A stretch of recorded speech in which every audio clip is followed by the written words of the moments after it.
તો જૂનાગઢના મૌલાના દ્વારા ઉશ્કેરણીજનક ભાષણ આપવા અંગે દત્તાત્રેય શિખરના મહંતે પણ નિવેદન આપ્યું। ગુજરાતની પવિત્ર ભૂમિ જૂનાગઢમાં કાર્યક્રમમાં આવી મૌલાના મુફ્તીએ ઉશ્કેરણીજનક ભાષણ આપીને શાંતિ ડહોળવાનો પ્રયત્ન કર્યો છે। આ મામલે દત્તાત્રેય શિખરના મહંતે નિવેદન આપતા કહ્યું કે દેશની શાંતિ ભંગ કરવાનો પ્રયાસ કરનારને જૂનાગઢથી કેમ જવા દીધો। અહીંનો હિન્દુ સમાજ, અહીંનો જે સનાતની છે એ ફક્ત શાંતિને પહેલા સ્થાન આપે છે। જો અમારી શાંતિ ભંગ કરવાનો પ્રયત્ન કર્યો તો પછી ક્રાંતિને પહેલા સ્થાન આપીને પણ ચાલવાવાળો આ સમાજ છે। હું તંત્રને ખાસ કરીને કહીશ કે આવા આયોજન થયા શા માટે અને તંત્ર કેમ આ માણસ બોલી ગયા પછી પાછો પોતાના જગ્યાએ પણ કેવી રીતના પહોંચી ગયો। મધ્યપ્રદેશના હરદામાં ફટાકડાની ફેક્ટરીમાં આગ લાગી ગઈ। ફટાકડા હોવાના કારણે ફેક્ટરીમાં વિસ્ફોટ પણ થયા। ફાયર બ્રિગેડની ટીમો અહીંયા ઘટના સ્થળે પહોંચી હતી। ઘટનામાં જાનહાનિની આશંકા છે। આગમાં અનેક લોકો ફસાયા છે અને કેટલાય ઈજાગ્રસ્ત થયા છે। મધ્યપ્રદેશથી આ તસવીરો આવી રહી છે। હરદામાં ફટાકડાની ફેક્ટરીમાં અચાનક આગ ભભૂકી ઉઠી અને ફટાકડાનો સામાન અહીંયા વધારે હોવાના કારણે ફેક્ટરીમાં વિસ્ફોટ પણ થયા અને આગની લપેટો દૂર દૂર સુધી જોઈ શકાઈ હતી। ફાયર વિભાગની ટીમો અહીંયા પહોંચી ગઈ છે। આગ ઓલવવાની કામગીરી પણ ચાલુ છે। આ ઘટનામાં જાનહાનિની આશંકા સેવાઈ રહી છે કારણ કે ફેક્ટરીમાં ઘણા કામદારો હતા। અનેક લોકો ઈજાગ્રસ્ત થયા છે અને કેટલાય હજુ ફસાયેલા હોવાની પણ જાણકારી આવી રહી છે।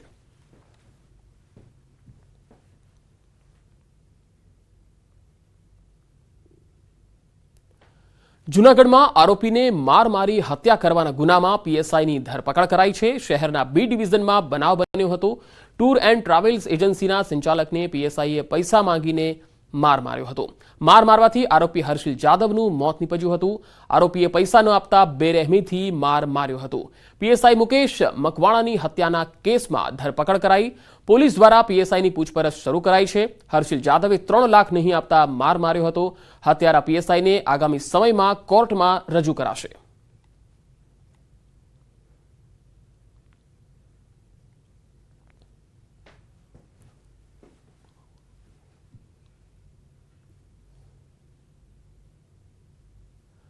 વડોદરામાં ગેરકાયદે ગેસ રિફિલિંગનું કૌભાંડનો વિડીયો વાયરલ થયો છે। શહેરના માજલપુરની ગેસ એજન્સીમાં ઘરેલું ગેસના સિલિન્ડરમાંથી બીજા સિલિન્ડરોમાં ગેસ ભરતા હોવાનો વિડીયો વાયરલ થયો।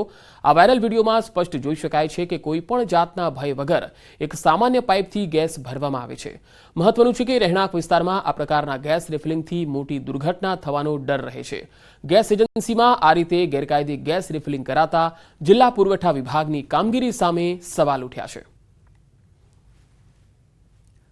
તો માજલપુરની ગેસ એજન્સીમાં ગેરકાયદે રિફિલિંગ થયું। તસવીરોમાં જોઈ શકાય છે કે ગેરકાયદેસર રહેણાંક વિસ્તારમાં જ આ રિફિલિંગથી દુર્ઘટનાનો પણ ભય રહેલો હોય છે।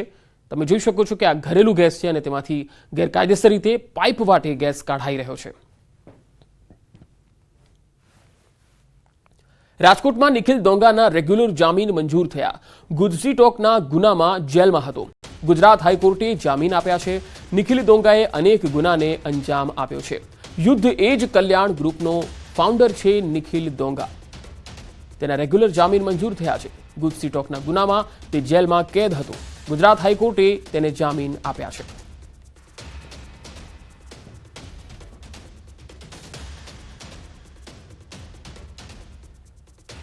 અમદાવાદ મ્યુનિસિપલ કોર્પોરેશનનું વર્ષ 2024-25 માટેનું બજેટ રજૂ થયું। સ્ટેન્ડિંગ કમિટી ચેરમેન દેવાંગ દાણીએ આ બજેટ રજૂ કર્યું। 10,801 ડ્રાફ્ટ બજેટમાં 1461.83 કરોડના સુધારા સાથે એએમસીનું આ બજેટ રજૂ કરાયું હતું। વર્ષ 2024-25 માટે એએમસીમાં 12,262.83 કરોડનું બજેટ મંજૂર કરવામાં આવ્યું। આ બજેટમાં નવા કોઈપણ કરવેરાનો ઉમેરો નહીં થતા લોકોમાં ખુશી છવાઈ છે। આ બજેટ પ્રમાણે એડવાન્સ પ્રોપર્ટી ટેક્સ ભરનાર અને નવા વિસ્તારોમાં પણ ટેક્સ મામલે રિબેટની જોગવાઈ કરાઈ છે। આ બજેટ અંતર્ગત ઇલેક્ટ્રિક વાહનોના વેરામાં 100% રાહત અપાશે। ઉપરાંત કઠવાડા ખાતે નવી ગૌશાળા, રિવરફ્રન્ટ ખાતે ફાયર ચોકી તથા રાજપથ ક્લબથી બોપલને જોડતો અંડરપાસ તૈયાર કરવાનું આયોજન કરાયું છે। આ સિવાય હમ ફિટ તો ઇન્ડિયા ફિટ અંતર્ગત બાલવાટિકાથી ધોરણ 4 સુધીના બાળકોને દૂધ પાવડર પણ અપાશે। અમદાવાદના નવા નજરાણા સ્વરૂપે 20 કરોડના ખર્ચે ભારતના તમામ રાજ્યોના ફૂલોનું પ્રતિનિધિત્વ કરતો પ્રથમ લોટસ પાર્ક પણ બનાવાશે।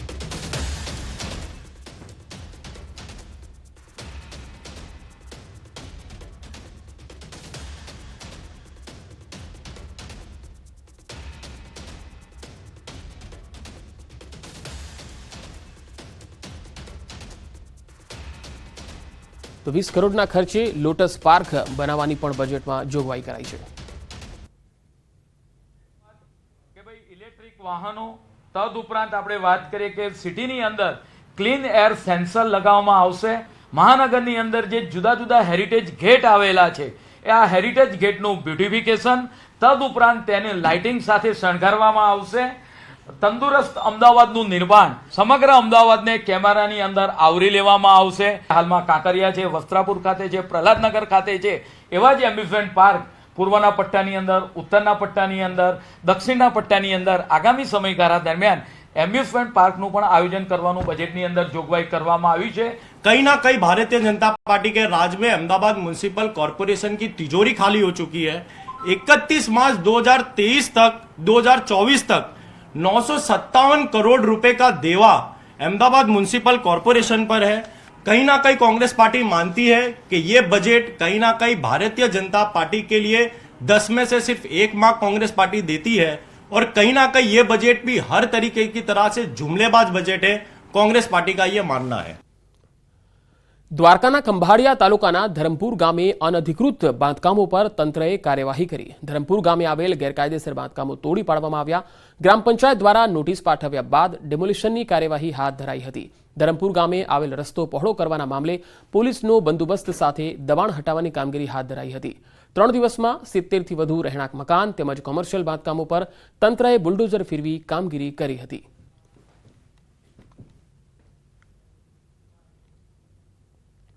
જે રસ્તાનું કામ થઈ શકતું નહોતું, જે માટે ગ્રામ પંચાયત દ્વારા જે તે દબાણકારો હતા એમને નોટિસ આપવામાં આવેલી હતી અને લગભગ 70 જેટલા દબાણો જણાઈ આવતા પોલીસ વિભાગ, પંચાયત વિભાગ અને અમારા દ્વારા કાયદાની વ્યવસ્થા જળવાય તે રીતે તમામ દબાણો છે એ છેલ્લા 2-3 દિવસમાં દૂર કરવામાં આવે છે. અને હવે વાત રસ્તાની સમસ્યાની.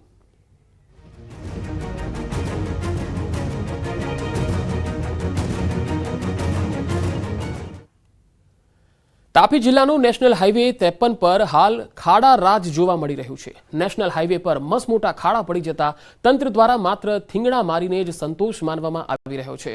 સૌથી મોંઘો ટોલ ટેક્સ વસૂલનાર આ હાઈવે પર ઠેર ઠેર ખાડા દેખાઈ રહ્યા છે. વાહન ચાલકો પાસેથી મોટા પ્રમાણમાં ટેક્સ વસૂલવામાં આવે છે. છતાંય હાઈવે આ બિસ્માર હાલતમાં દેખાઈ રહ્યો છે, જેથી હાઈવેની હલકી ગુણવત્તાને લઈને સવાલ ઉઠી રહ્યા છે. હાઈવેની જાળવણી કરવામાં તંત્ર નિષ્ફળ બન્યું છે. આ હાઈવેને નેશનલ હાઈવે જેવો સુઘડ બનાવવામાં આવે તેવી માંગ ઉઠી છે.